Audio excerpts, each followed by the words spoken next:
So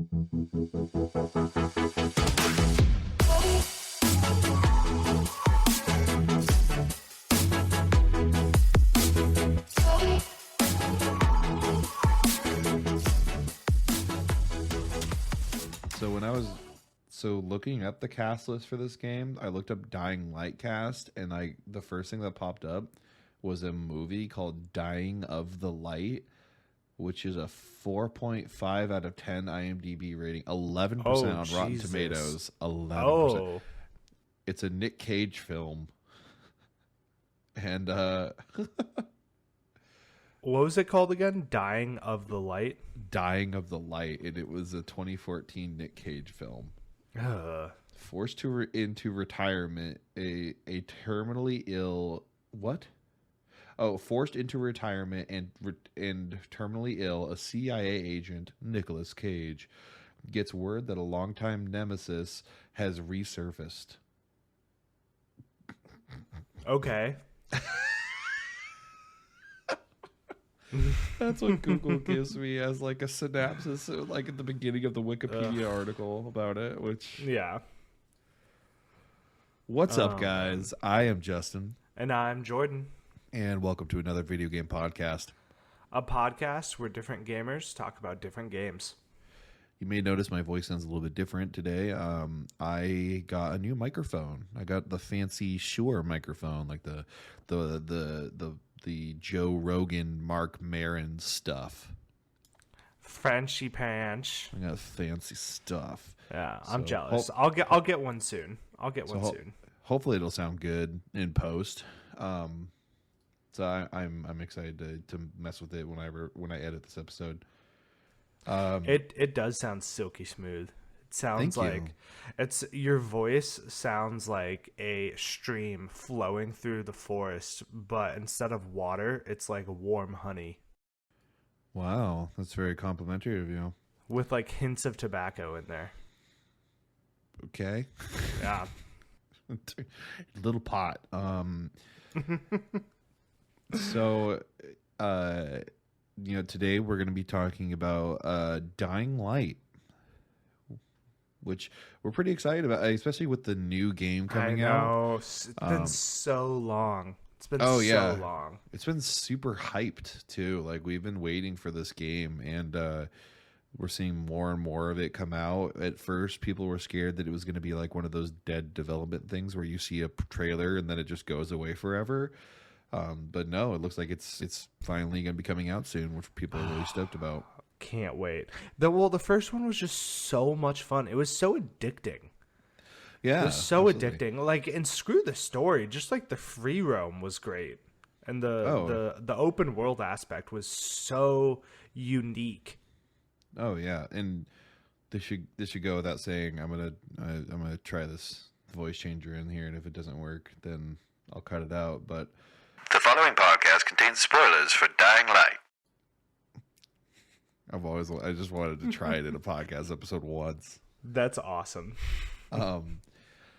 So in Dying Light, obviously, if you haven't played it, it's a zombie game. It's a zombie open world first person melee game. It's which is a unique combo. Like, just first person and melee combat game you don't hear that very often. Yeah, it's usually third person.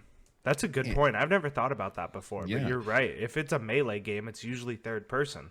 Now they're starting to become a little bit more popular. You got games like Chivalry 2, but they're usually like these medieval war games that are they're online coming out lately. I wonder if that had anything to do with like the rendering ability of previous computers, like things up until recently, because like if you think about Melee, it's going to be a lot more gore involved. And that would mean a lot more like that you have to actually create as a game developer, and then a lot more that a computer has to render, right? As opposed to just shooting someone and they fall over. Right. And so it's exciting to see a good for Melee. So like this game has really good melee combat too. So the predecessor to this was, of course, Dead Island. Which was I forgot about Dead Island. Did you Yeah. play? I Yeah, played Dead Island. I touched it. It wasn't Yeah. that good. That's the thing. No, it wasn't. It was okay. So basically, Dead Island was a thing, and then they were making Dead Island 2, and the main team that was writing it, I guess, they did not get along well with I can't remember who made Dead Island, but It doesn't matter. They didn't get along very well, and they didn't like what they were doing. So they were just like, "Fuck it, we're gonna go make our own company, and we're gonna make another game. We're gonna call it Dying Light," and they did, and it is so much better than Dead Island. And You're right. do you know Dead Island 2 is still technically in production? Really? It's in development hell, It 100%. hasn't come out yet? Are you sure? I don't 100%. believe you. Oh yeah, it's technically still coming. Dead Island 2 is an upcoming action. Dead Island 2 hasn't even come out yet? No, and it had a trailer. Like, let me see when the trailer came out. Dead Island 2 trailer date.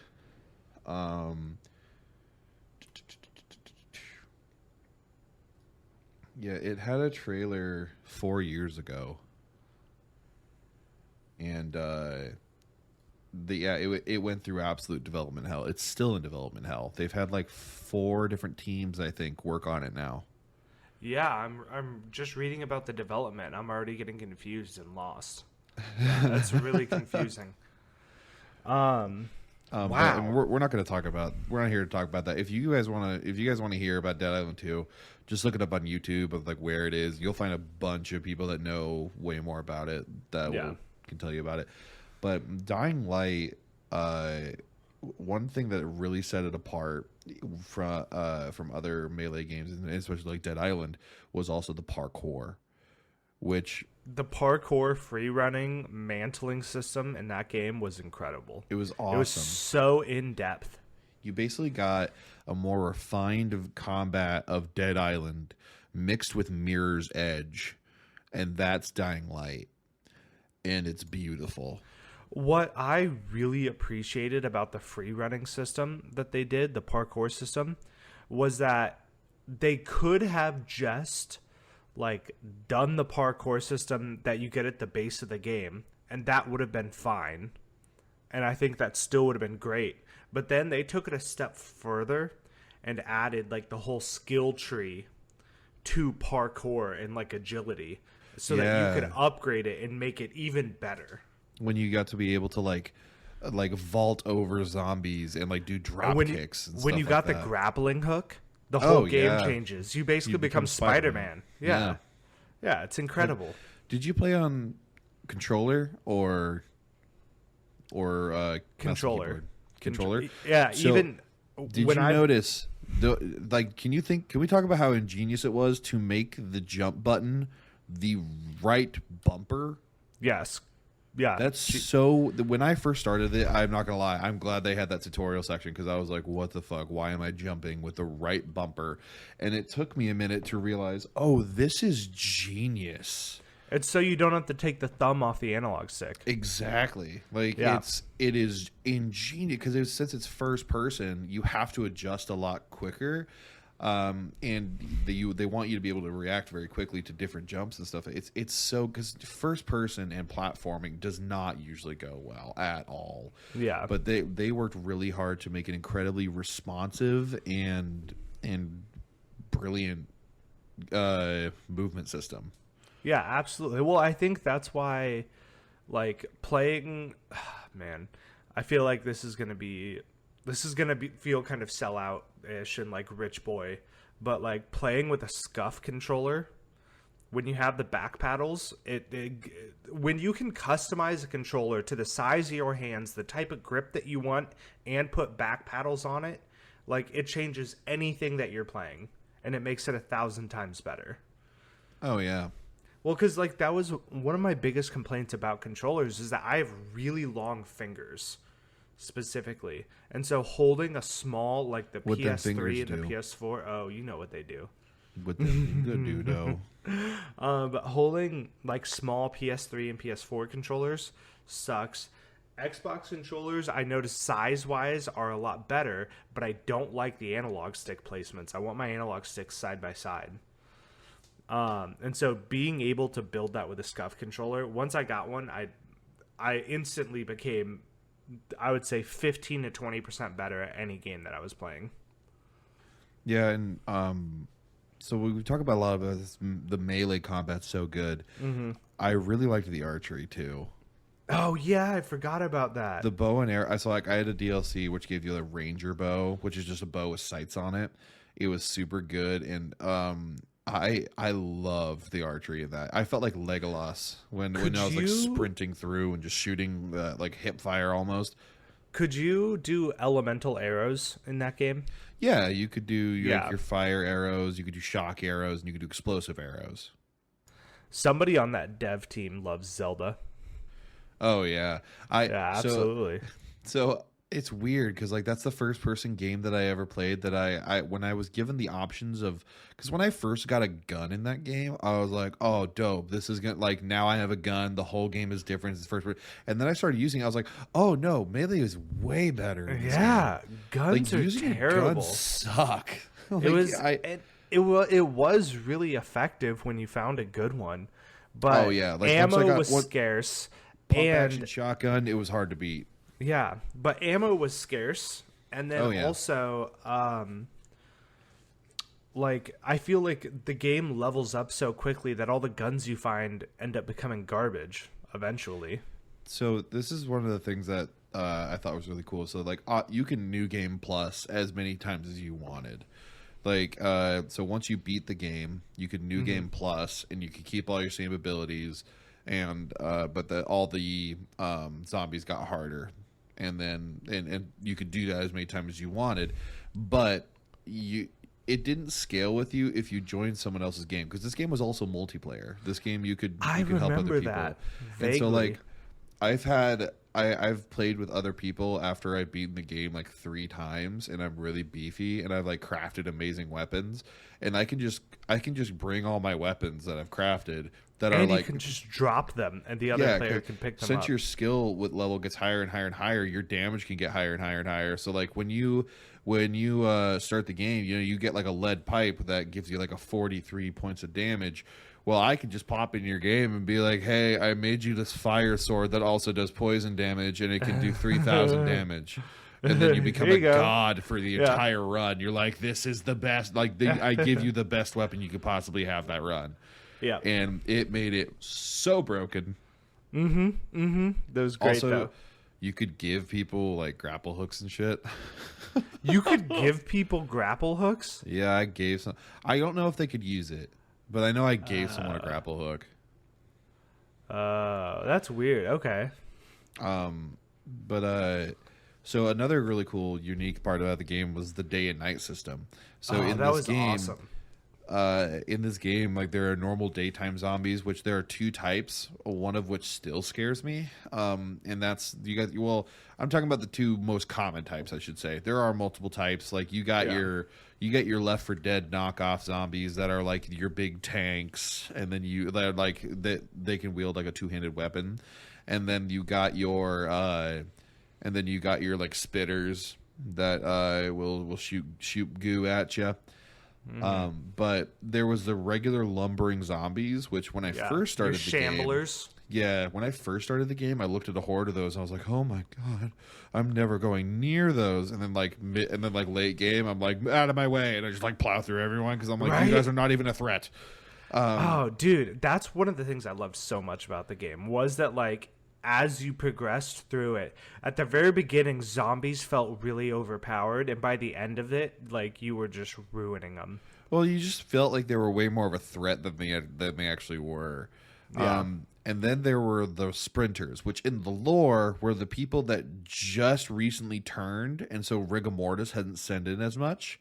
And they like when you're running, if you make too much noise, or like you shoot a gun, you can break roofs in this game when you're running on top of buildings, which I thought was really cool. And if you make too much noise, though, then they will bust out of buildings and start chasing you. And they sprint just as fast as you do. And they can also climb and all that kind of stuff. And there's a button that you can hold, which was Y for me on the Xbox controller, where you look behind you as you're sprinting. And like doing that while you're sprinting and seeing a zombie right on you is horrifying still. Oh, see, I don't look behind me when I'm running. I do it don't. just to be like, ooh. You're like, ooh, ooh. And then, Unless I'm playing Call of Duty, then I'll always look behind me. but then at night, that's when I can't remember what they're called, but like that's There's when like just alpha super zombies come beefy, like Yeah. the venom of zombies. Like if it was a Venom and Carnage situation. out. Yeah, You they know? had they were these whole didn't even resemble people anymore. They were just monsters. And they only came out at night, and the only way they could take damage like crazy. You could just And they were faster than you, right? Yeah, Pretty sure. they were super fast, and the only way you could repel them is with a UV flashlight, or once you got a little later, UV light flares, which were awesome. I love the UV light flares. The game's not really a horror game, I wouldn't say. It's more of an action game for sure. It's an action game that had some like scary elements in it. Yeah, it's like World War Z with not World War Z. Yeah, World War Z with Brad Pitt. Like that's not a scary movie. It's a thriller. But it's not a horror movie. And I think that this is the game equivalent of that. God damn it. DMCA. Then I think there was one section of the game though that had me scared the whole time, and that's when you had to go through this abandoned school. Abandoned schools are the worst. Yeah, and like there were these in like any game. there were these like rooms that just had body bags everywhere, and then like you'd hear noises in the distance. Well, speaking of schools, there were two sections. There was the main area, and then there was like a whole second bit, like more of a big town. So you had a more spacious town, which was like a big city, and then you had the second area, which was a little bit more compact, like a downtown area almost. And in that section, you were introduced to something that a lot of games are not ballsy enough to do, and that is child zombies. So these little kids. Dead Space did it. Dead Space did it. Dead Space. Yeah. Dude, well, Dead Space makes me. That shit is scary too. That's scary. Yeah. Did you hear that there might be like remastering the first one? I did hear that. Which I'm super excited for. Yeah, that's awesome. But yeah, you get these child zombies that you just hear like kid crying, and then when you get in the room, they just scream, and they alert all the other zombies. Yeah, near them. and then they like start coming after you. Oh, dude. No, they don't come at you. They just keep screaming, and the Oh. only way to stop them is you just have to get close enough, and you press a button, and you snap their neck. And I remember being like, "Oh, what? No!" That's upsetting. No, yeah, it's like it's a super brutal game. Yeah. I enjoyed the only thing I didn't like about the game is that everyone looked the exact same. All the dudes, at least. All the dudes were the same looking dude with just like different colored hair and facial hair in different ways, but other than that, they all look the same. Yeah, you could tell that like they did not really have a focus on the what do you call it, like the human modeling? Yeah, Yeah. no, they didn't care about the human faces that much, which honestly didn't distract me from the game or anything. Like that. Yeah. All the main characters looked different enough. Yeah, all the people that mattered, you could tell them apart. Yeah, which the story is good. I think it's really predictable. Like there wasn't a moment that really surprised me in the story. That being said, it didn't take away from anything because the gameplay was so damn good. Yeah, the gameplay was incredible. I feel like the story was just above average. Yeah, I think it was just average. Like it was fine. It was Yeah. pretty good. Like it's just if you've seen enough movies, you know exactly what's going to happen. It did feel very movie-esque. Yeah, story, it felt pretty standard. I really enjoyed the. What was your favorite part of the story, Jordan? Um, of the story specifically, or just of the game as a whole? The story.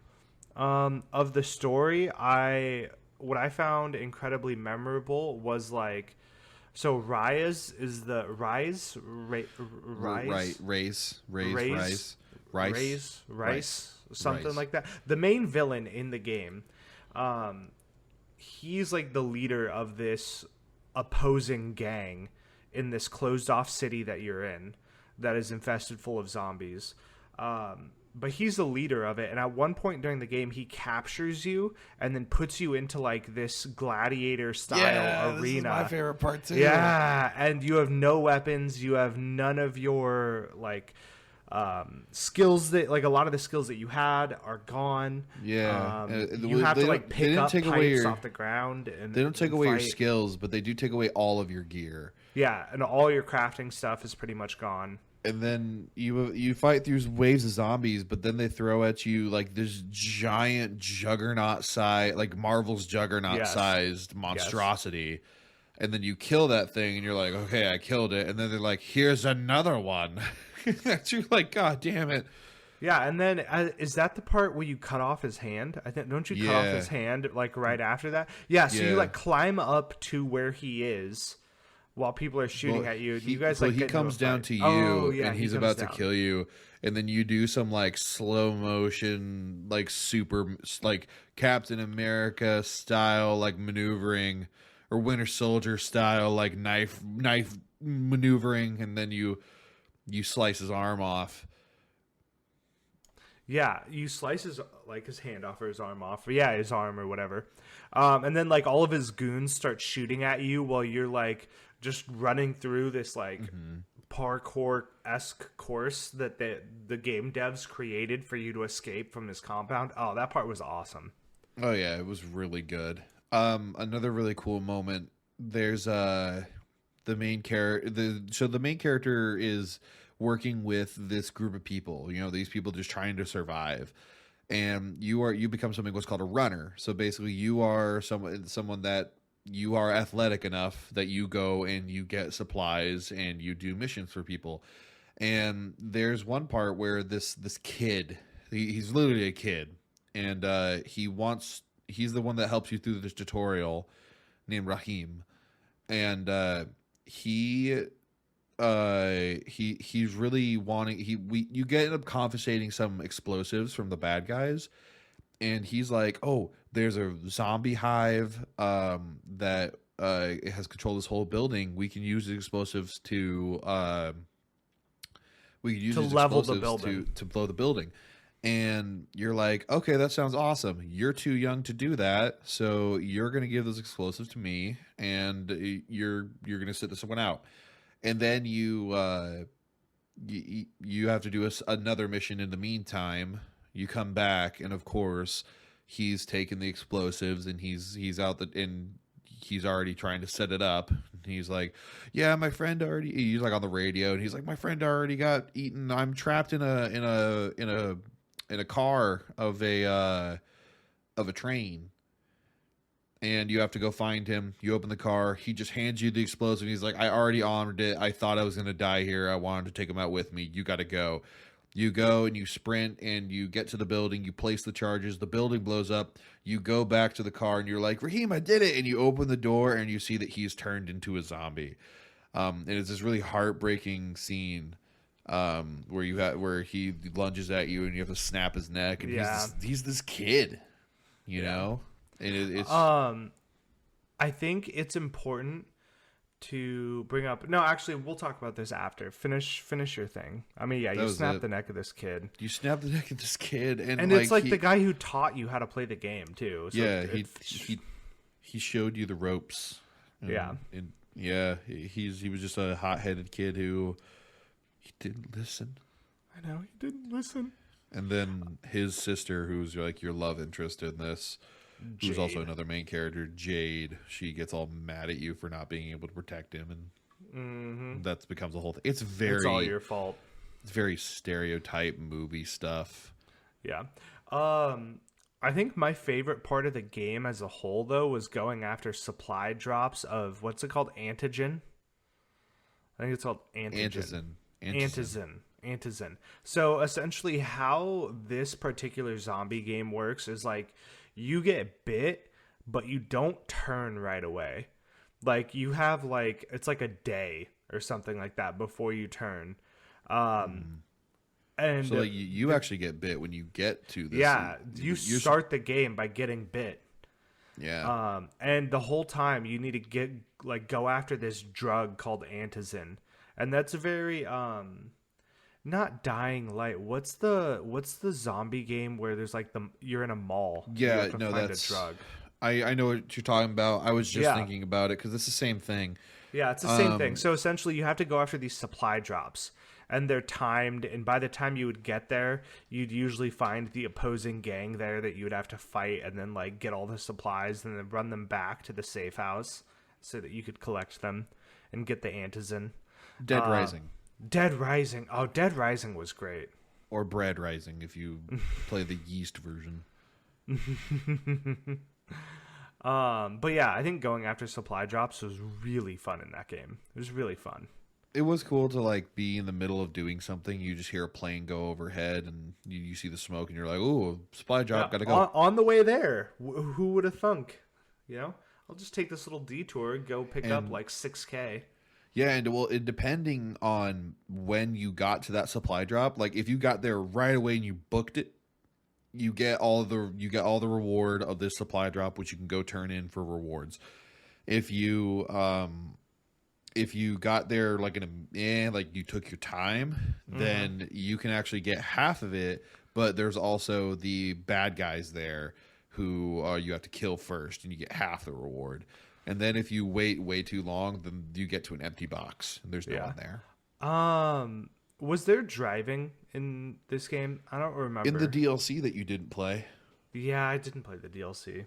Dang. Yeah, so the main game takes place in a fictional city of Haran, which I believe is in Turkey. Like they said it in Turkey. Yeah, I think it was something like that. And the DLC takes place out in the countryside. And since it's a vast open countryside, they give you dune buggies, which you have the option to customize. Like my dune buggy in the end game always resulted in these lights, the UV lights that I could activate via remote. So if I was out in the middle of the night and I was running towards my car trying to get away from the big bad zombies, I could just turn on the lights and get in, and they'll leave me alone. I had another one That's and then clutch. my other main attack move, which was a big electric shock that would explode anyone around me. Then you also had like this grate on the front of your car that would shred apart zombies as you ran into them. But like if you had runners chasing you, they could jump onto the back, the sides, or on the front of your vehicle and start getting at you while you're driving. Oh yeah, okay, that sounds awesome. Oh, the That sounds DLC awesome. was so cool, dude. The Yeah. DLC was so good. It gives I you a might have to do traditional that. boss fight. I'm excited. I was so excited to play it. Yeah, we've been talking about we need to play the game together. Dying Light. Yeah, I have it on PC. Just waiting on I have you. it on Xbox, bro. Buy it on PC. I don't own an Xbox. But then I have to start over, and I'm so beefy on Xbox. I'll start over with you. We'll do it together. Fine. I know one of my. Sorry, go ahead. I was just saying, I know this is getting a little off topic, but all this talk about like parkour and free running made me realize that I feel like maybe we don't need to do an individual episode on each game, but we should do just an episode on Assassin's Creed as a whole. Oh, of course. Yeah, yeah, Assassin's Creed is great, especially like the OG, like the first and second one. Well, the were old ones incredible. the old ones were the best. That being said, I do play them all out of principle. I have 100%ed every single one except one of them. Holy crap, that's impressive. The only one that I haven't 100%ed is Odyssey because it's fucking garbage. Really? That's like the Roman Empire one, right? Yeah, that's the one. Yeah, where it's especially the DLCs. They drive me fucking crazy. But they get. I have my own gripes about where the series is and where it's going, and I can get in depth about that later. That's one of the games that I'm a bigger expert on than I would say some. You know what one I haven't played, but I really want to? I never played Black Flag, like the one that's set in the Americas. That's one of the best. So here's what I'll tell you about that. You are technically an assassin in that. It's not super assassin-y as much as it is just a fucking amazing pirate game. Okay. It's All an right. absolutely incredible pirate game. Wait, Black Flag is the one that's set in the Americas, though, right? Or No, am I confusing it with another? What's the one that's set in the Americas? that's Assassin's Creed 3 that took place in the Revolutionary War. Oh, okay. See, I've never played 3 or Black Flag. I did play Origins, though. 3 got a lot of slack, but I really liked it because you played as a Native American with a dope-ass tomahawk. Oh, all right. And then Black Flag takes place before 3, Okay. but it came out after 3. Okay. Okay. You know what I'm starting to realize? That while I think I almost always believe in watching movies in timeline order, I do not think that you should play video games in timeline order. Because the gameplay go based on when they improves. come out, Yeah. movies or games. Yeah, so I think at least for games, you want to go with like the order that they came out. Or yeah, because the gameplay gets better and like the controls get better. So Yeah. you start with like the simple version and then you add on with the other ones. That being said, there's always some series where just like with movies, where your friend that's played, like me, who's played all the Assassin's Creed, is like, yeah, here are the ones you should play. You could skip these. Like, Yeah. there's always those ones where you're like, you could skip that. Yeah. Captain Marvel, you can skip that. You can skip that. Ant-Man, the first one, you don't need it. No, you have to watch that Nah. because Paul Rudd is bae. Paul Rudd's just so good. I can't. I can't. You know when? Do you know that Brie Larson said that Captain Marvel could lift the Mjolnir? Yeah, right? Just like that's not for you to decide. Yeah, shut up. Oh, it's so annoying. God, I don't hate Brie Larson. I just hate Captain Marvel. Yeah, I don't like Captain Marvel either. Man, I feel like we're kind of getting off topic now and we're not really talking about the game. Is there anything else that we should touch on for the game? We have like a ton of questions that we didn't even go on. That's true. Yeah, I know. But I feel like we've talked about a lot of them. What was the worst? What zombie did you least like going up against? See, I don't remember the zombie types all that well. I hated going against the ones that bolt. Do you remember like the green ones that you had to chase? Yeah, that you had to chase. Yeah, the bolters. Oh, yeah, they sucked. They sucked. Hated the bolters. They sucked. What? Oh, yeah, terrible. I just remember like late game, just thoroughly enjoying when you get super strong melee weapons and just can easily take down whole crowds of zombies with one swing. Ah, it was so great. Did you It like was so heavy, great. medium, or light weapons? Because they were your light weapons, which were like your knives. Then you had your medium, which were like your swords and sickles, and then you had the heavy, like hammers and axes. Medium and heavy. I didn't really like the light weapons. Yeah, light weapons sound like in my head I was really disappointed about them because I wanted them to feel better. Yeah. They're just not very effective. No, not at all. They're good at taking down. I feel like light weapons might be good in like a crowded, or not a crowded, but like a one-on-one situation. which you're almost never in. Yeah, which you're almost never in this game. It's always crowds and multiple zombies, and so you want something where like one swing can hit multiple people. You asked a question of what was the craziest weapon you ever made. So weapon crafting is a huge deal in this Yeah, game. we didn't even talk about that. And you can get blueprints, and the further along you get in the game, the better blueprints you get. And that's where, I make weapons that in like my 5th playthrough are so high damage, and then I could just give them to someone on their first playthrough and be like, there you go, enjoy your OP godhood. But yeah, did you make any like super unique weapons? Like what's stuck out to you? Because I Well, have one.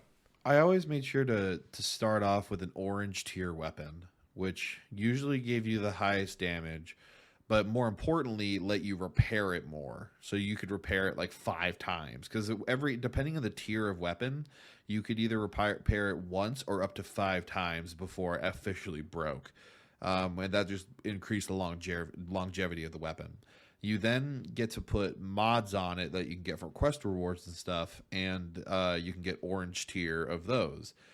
And so the higher tier weapon you have, the more slots you have to put those upgrades, those mods. And so like I would have like an orange tier weapon like that started, over 2,000 damage. And then I would do a medium weapon for most effectiveness, but I have done it with like this giant ceremonial axe, which is probably the most damage dealer one I've ever had. Um, Put all of the orange mods on it, and then like I can't remember the actual damage output, but it was nasty. I ended up doing poison and bleeding damage on it.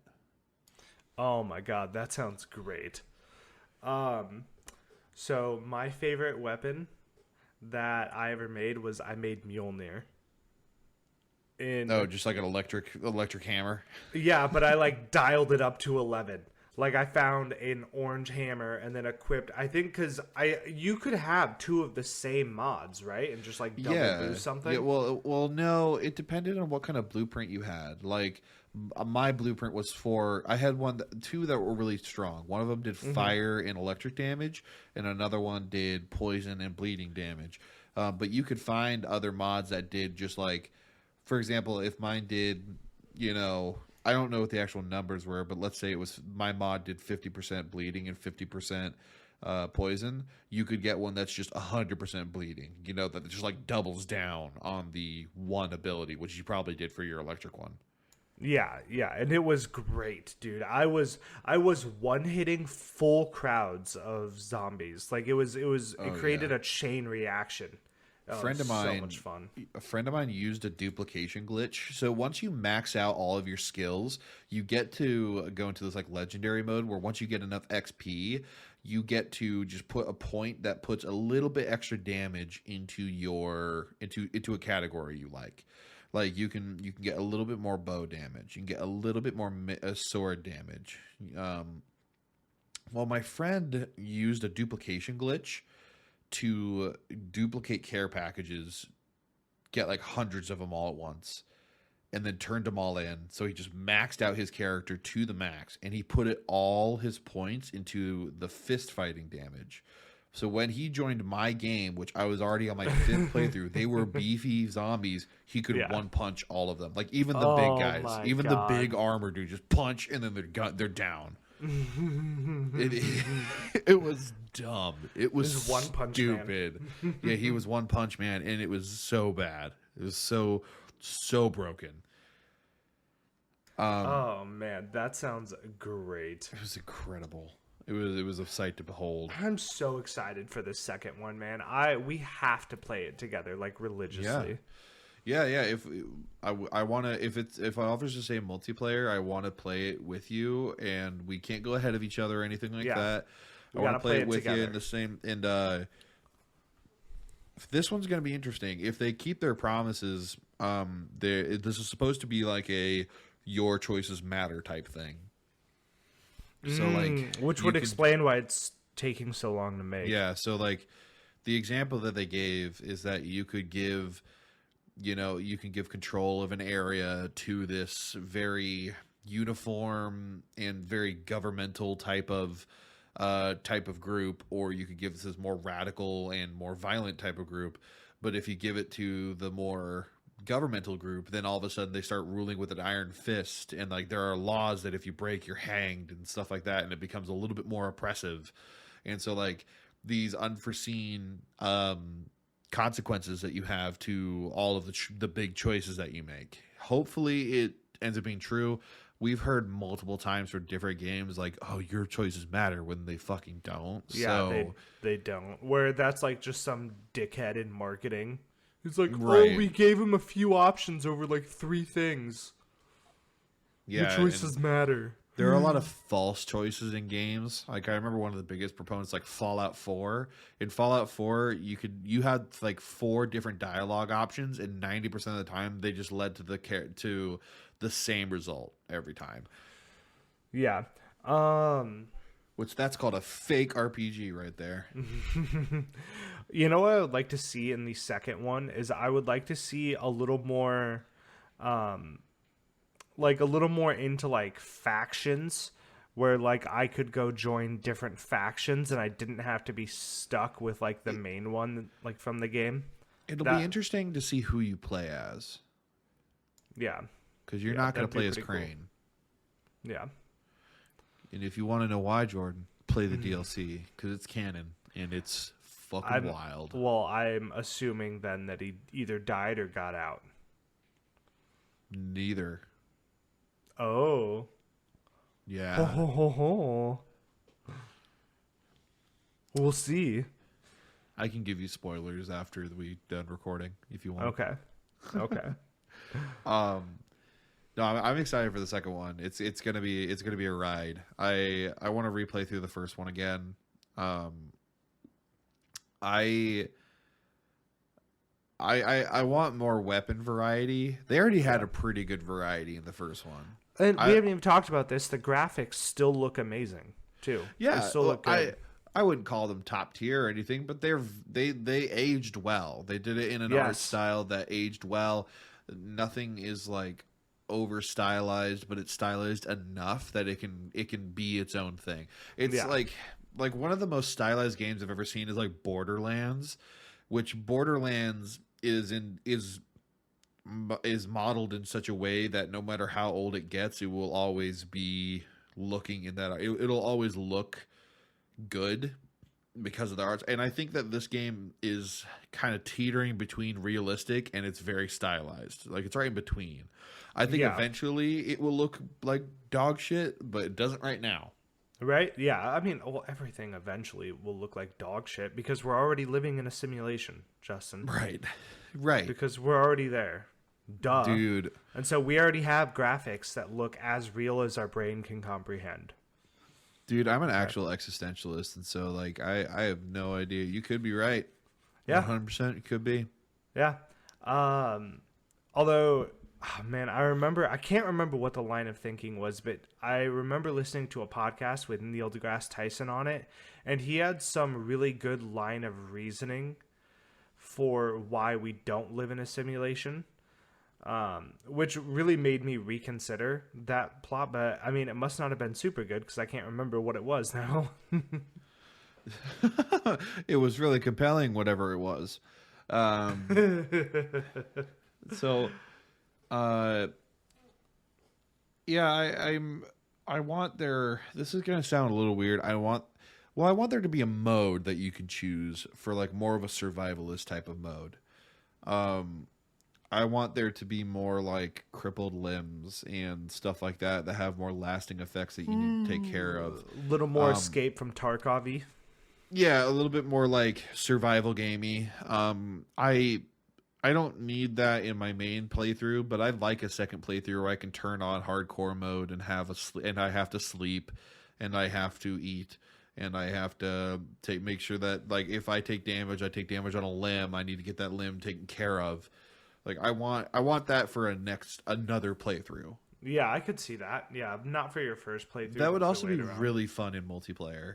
Mm-hmm. Like, could you imagine a situation where we're having to run from zombies, you cripple your leg, and so I have to hold off zombies while you try to get away because you're slower than me all of a sudden? Like, that just sounds like chaos and fun. Yeah, it does sound awesome. Speaking of which, have you seen like this this Back for Blood? Is that what it's called? Back for Blood? The Left 4 Dead remake? Well, it's not even like officially a Left 4 Dead. Yeah, it's like it's Left 4 Dead. Like it. It's pretty much Left 4 Dead. Yeah, it's Back for Blood. It's essentially just Left 4 Dead, but with today's graphics. It looks awesome. Yeah, we should play that together. That'd be fun. We should do an episode on it. Yeah, absolutely. When it comes once out, we play it. I feel like we've been in a dry spell for a while, and I'm really excited to start doing episodes on new games because a bunch of new games are finally coming out. Yeah, there's just a bunch of new games that like came out that I wasn't interested in. Like Valheim, I wasn't really interested in. We were talking about doing an episode on that, but I don't like survival games that much unless they're at least not that kind. Yeah, it's a little. I like. I don't know why. I specifically like zombie ones. I really only like zombie survival games. But I'm not a big fan. I wasn't. I looked at the gameplay and it didn't look cool to me. Even though I'm a sucker for Viking stuff, I really was excited about it. And then it came out and I was like, Isn't it still technically in like alpha? I don't know. I don't know. It's not even tabs on it. Yeah, I think when it came out, it was technically in alpha, not even in beta yet. So they could add more shit later on that might draw you in. So hopefully we'll be able to play more games, and I want to stay on top of like once a game. Like that's the thing. If we want to do this more consistently, Jordan, we're gonna need to like if we want to become more relevant, I'll say, we need to play games like when they come out and do a podcast episode on them that week. Yeah, absolutely. I hope you're ready to do one for Battlefield when that comes out. Same for Call of Duty. We're going to do Battlefield. We're going to do COD. Sure, we'll do Battlefield. You'll have played it. Yeah, I'll have played it. You'll have played it. Yeah, no, I mean, my life has just been... I've been taking a break from Sea of Thieves. Just because I'm trying not to get burned out because it is still my favorite multiplayer game, at least at the moment. So right now I'm playing a lot of Stardew Valley. See, I've never played that. It's relaxing. It's adorable. Yeah. It's just a really relaxing game. It's one of those games that doesn't really have consequences, and so you get to just enjoy your life and be peaceful. It's like I came home from a hard day at work and I don't want to be. Yeah, and that's just I don't want to be right like right. Oh my god, I don't want to be like butt fucked by some 11-year-old who's been doing lines of G Fuel since he got off school at 4 p.m. I want to try G Fuel. I've never tried it. I've never tried it either.